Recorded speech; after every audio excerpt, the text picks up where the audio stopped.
Good evening, everyone, and welcome to another round of sound. This is the #1 Cochran Sports Showdown. I'm Bob Pompeani. Oh, we have a lot to get into, like Antonio Brown, the strip tease, the departure, the release. We'll talk about his legacy and is he a Hall of Famer, despite all of these off-the-field antics. We'll also get into the Penguins, winners of 8 in a row. But the #1 topic tonight on the #1 Cochran Sports Showdown will be the Steelers and Ben Roethlisberger, and also their playoff chances, the few chances they have left. And here's your panel. Who will be joining us tonight? We have Josh Yohe across from me, does great work covering the Penguins for The Athletic. Below him, it is Jeff Hathhorn, who is the master of everything in 93.7 The Fan, the sports director. And across from him, Mark Kaboly, who covers the Steelers so well with The Athletic. So, Mark, I'll start with you. Ben Roethlisberger made this announcement that this would likely be it. I'm, for one, surprised he did it. Normally, he says, I'll wait till the end of the year, convene with my family, and make a decision. Were you surprised? Just a little bit, but when you look at it, Pomp, on the overall situation, I mean, you're pretty much at the end here, and if you do want to go out celebrating your career and bringing in some family and friends, you're going to have to do it in this game right now. Plus, I don't put it past him to try to motivate the team. I mean, this was obviously before today's games, and now it's pretty much a long shot of them getting in, but they still got to win these 2 games. And he's probably trying to play towards them. He's tried everything else. Hey, how about let's win one for the Gipper, the old cowboy type of situation there. But he was pretty hell-bent of he wasn't prodded too much to bring this up on Wednesday. It was one throwaway question like we've always asked him on every single call we've ever had with him, or in this case, person to person, and he just let it up. I just think he was willing to.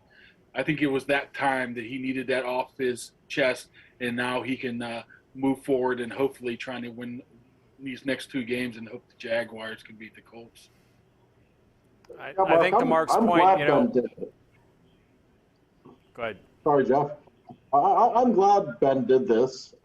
This team isn't any good. I don't remember a time in recent Steelers history where a game was about one person more than it was the Steelers. But this is what we have. It's almost impossible for the Steelers to make the playoffs. And if somehow a miracle happens, we know they're not going to do anything in the playoffs. This is just a celebration of Roethlisberger. And was he thinking that when he made the announcement? I don't think so. But it doesn't really matter. This just adds to the theatrical nature of tomorrow night. And when I think of Ben and all that he has done, all of his accomplishments, all of the numbers, to me, more than anything else, I just think of the word theater. It was always drama with him. If it was the injuries or just the late comebacks or whatever, he always fascinated us, right? He always just added that theatrical appeal that few athletes in Pittsburgh history have. So we have one more night in Pittsburgh of that now, and it's going to be a fun night regardless of the standings. I think he's handled this really well. It could have been about him all season, and it hasn't been. In fact, he's tried to take the focus and make it about the team. But I'm glad he is giving the fans this one opportunity to say, hey, this is your chance to say goodbye, or I want to have one night where everybody can cheer, I can soak it all in. But I think as you saw it coming, I do believe he went into the season with an open mind. Let's see how this goes. Let's see how good the team is. Let's see how I play. And as the season went on, I think he realized with the different injuries, with just where this team is at, that they're just not around the corner from a Super Bowl. And I think he's been caught a few times. He's played it off where he's looked up in the stands. He's kept a game ball, things that he's never done before. So it has been heading in that direction. But I am glad that he made the announcement so everybody could have that one last chance to say goodbye to maybe the greatest quarterback in franchise history. You're spot on with that, Jeff. I thought the same thing all along, that he was going to see how the season went, and when he saw it go the way it's going, then it's time. So this will be the one opportunity to do that, which pretty much underscores where they are. They need to win both and hope the Jaguars beat the Colts. That probably will not happen, which means they're going to be out of the playoffs. So with that in mind, Josh, and they're not going to obviously try to lose, but would they be better off losing 2 and improving their draft stock? When you look around the AFC North, all you have to do is look at what Joe Burrow and Jamar Chase did today and some of the high octane. They need help. They need a lot of help. Would that be the best case scenario? I guess you can make the argument. But first of all, we know they need a quarterback, right? But I don't know if going from 16 to 12 in the draft is really going to help them get their guy, no matter who it is. Maybe they'll lose these 2 games without trying. I don't know. The fact of the matter is, though, they could beat Cleveland and Baltimore. These are pretty mediocre football teams we're looking at. I'm curious, if the Steelers lose tomorrow night, and I don't think they will. I actually think they're going to win, especially now that Cleveland has been eliminated.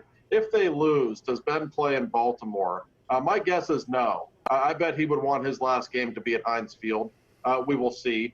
So maybe you consider something like that. But it's just not the Steelers' way to operate like that. And I don't necessarily think it should be. If they had a chance to get into the top 5 or something, that might be completely different.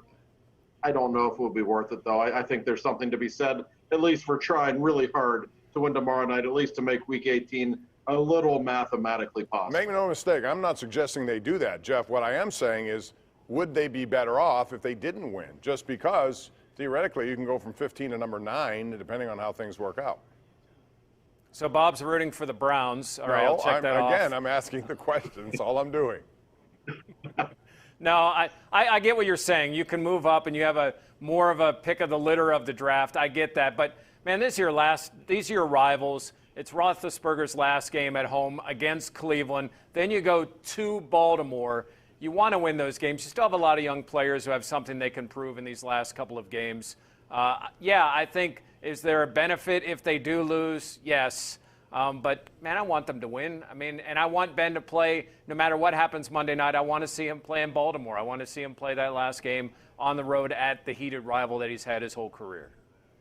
Well, as Josh said, I mean, there's not much of a difference between making the playoffs and being getting the 18th overall pick and getting the 16th overall pick, even if you lose 1 or 2 of these games. So is it worth it? I don't think it's worth it. I think you go out there and you try to win this game, and especially that Browns game. I mean, this is a crazy, crazy season. Why can't the Jaguars beat the Colts? I mean, the Colts haven't won in Jacksonville in 10 years. It's a crazy season. You get in and see what happens. You can't tell those guys who fought for the past 6 months through injury that, okay, we're just going to lose now. It might benefit them, yeah, but I don't think it benefits them enough. You got to get that 16th pick, 17th pick, or whatever you might get, 12th pick, and make it happen. You can't have Devin Bush and Terrell Edmonds. That's the problem. It doesn't really matter when you're in the middle of that draft of where you pick. It's who you pick, and they haven't done a good enough job with some of those guys. So it can benefit them, yeah, but it might not as well. That's all I was asking. Would it benefit them? That's all I was asking. I suggest they win too, but that's my point is they probably would be, and you never know who's available a couple points out. Real quick, Josh, I got your point. You brought it up. You think Mason Rudolph should start the final game if they're eliminated. What about you two? Real quick, 20 seconds each. First, Jeff. No, I want to see Roethlisberger play his last game. If they're already eliminated, what's one game more going to do for Mason Rudolph against a Ravens team that's probably also eliminated? Put Ben in. This is a guy that refuses to come out of the game when they're losing by 50, and he's going to tap out of the last game of his career. Come on, Josh. You know better than that. I feel Ben. I don't know. I'm just saying. Well, Josh's point's a good one. If he has a great game at home, that could be his last game, and that's what you'll remember most. All right, we got to go to break. On that note, we'll have live coverage of Ben Roethlisberger's final game, likely at home, coming up all day tomorrow on KDK. When we come back, Antonio Brown. Man, what a meltdown today. We'll talk about that and what it means potentially to his Hall of Fame status. Or does it? We'll get into that next right here on the #1 Cochran Sports Showdown. The #1 Cochran Sports Showdown is brought to you by #1 Cochran, Go One Better, and by Highmark Blue Cross Blue Shield. Have a greater hand in your health.